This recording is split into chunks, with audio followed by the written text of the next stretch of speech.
Listening to them, I see two distinct worlds. One of the family caught in a web of poverty, burdened by the stigma of caste in which they are born. The other, a vicious circle of sahukars, the middlemen, the policemen, the keepers of the law, the bureaucrats, and the politicians. Together they have imposed the baggage on the child that he cannot put down.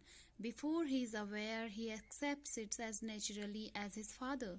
To do anything else would mean to dare, and daring is not part of his growing up.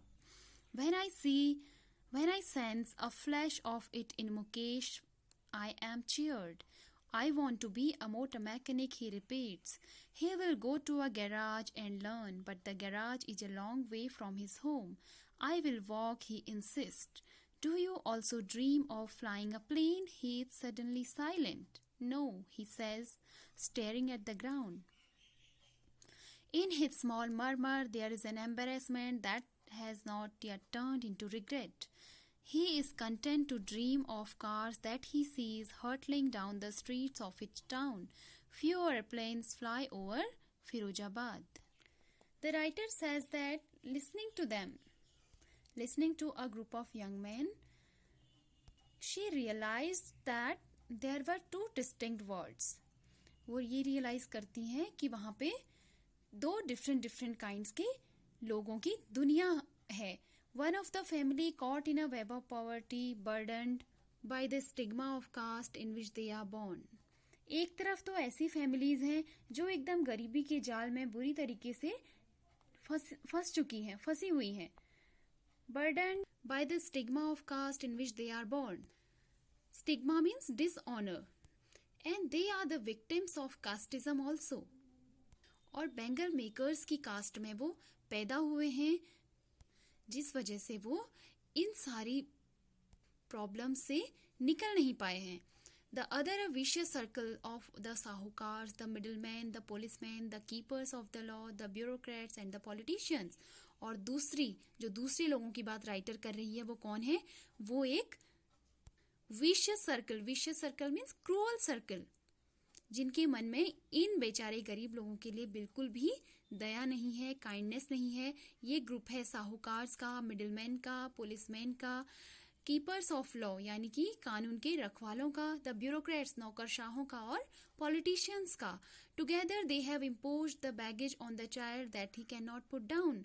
इन दोनों लोगों ने ही, दोनों लोग means एक तो वो लोग जो कि गरीब हैं एकदम, बैंगल मेकर्स, गरीबी के जाल में जो फंसे हुए हैं, और जो दूसरे ये लोग जो उन्हें गरीबी के जाल से निकलने नहीं दे रहे हैं. इन दोनों लोगों ने मिलके यंग जनरेशन पे भी इस गरीबी का बर्डन डाल दिया है और इस प्रोफेशन का, इस बैंगल मेकिंग के प्रोफेशन का बर्डन डाल दिया है. बैगेज मीन्स बर्डन, जिसमें कि ये यंग जनरेशन भी फंसती चली जा रही है. Before he is aware he accepts is as naturally as his father. इससे पहले कि कोई बच्चा इस बात से अवेयर हो सके, वो इसे इतनी नेचुरली एक्सेप्ट कर लेता है जैसे कि कभी उसके फादर ने किया होगा. To do anything else would mean to dare, क्योंकि ऐसे बच्चों के लिए कुछ और करना was a kind of challenge and daring is not a part of his growing up. और उनकी अपब्रिंगिंग में उन्हें डेयर करना, उन्हें चैलेंजेस से इंट्रोड्यूस नहीं किया गया. उन्हें उनकी ग्रोइंग अप में उन्हें चैलेंजेस को कैसे फेस करना है ये नहीं सिखाया गया है. When I sense a flash of it in Mukesh I am cheer. जब राइटर ये देखती है कि मुकेश के अपने सपने हैं, वो एक बैंगल मेकर बन के नहीं रहना चाहता है, तो ये बात राइटर को बहुत अच्छी लगती है. I want to be a motor mechanic, he repeats. Mukesh repeat करता है कि वो क्या बनना चाहता है? Motor mechanic. He wants to become a motor mechanic. He will go to a garage and learn. वो किसी के गैराज में जाएगा और वहां ये सारी चीजों के बारे में सीखेगा. But the garage is a long way from his home. जब राइटर उससे कहती है कि गैराज तो उसके घर से काफी दूर है, I will walk, he insist. वो कहता है कि वो पैदल ही चला जाएगा. Do you also dream of flying a plane? He is suddenly silent. जब राइटर उससे पूछती है, when writer ask him that do you also dream of flying a plane, क्या तुम प्लेन उड़ाने के बारे में भी सोचते हो? That do you also want to become a pilot? He is suddenly silent. वो एकदम चुप हो जाता है.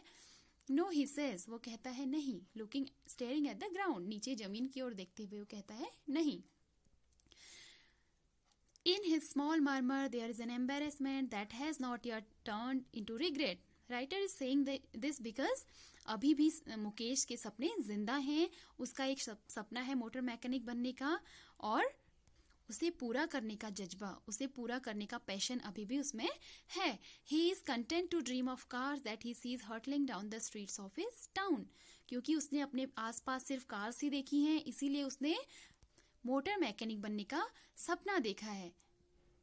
Few airplanes fly over Firozabad, वैसे भी जो फिरोजाबाद शहर है उसके ऊपर से कुछ ही प्लेन उड़कर जाते हैं. It means that he is more familiar with cars rather than aeroplanes.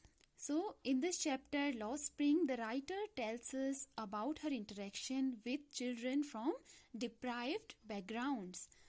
She describes their poor condition and life in an interesting manner.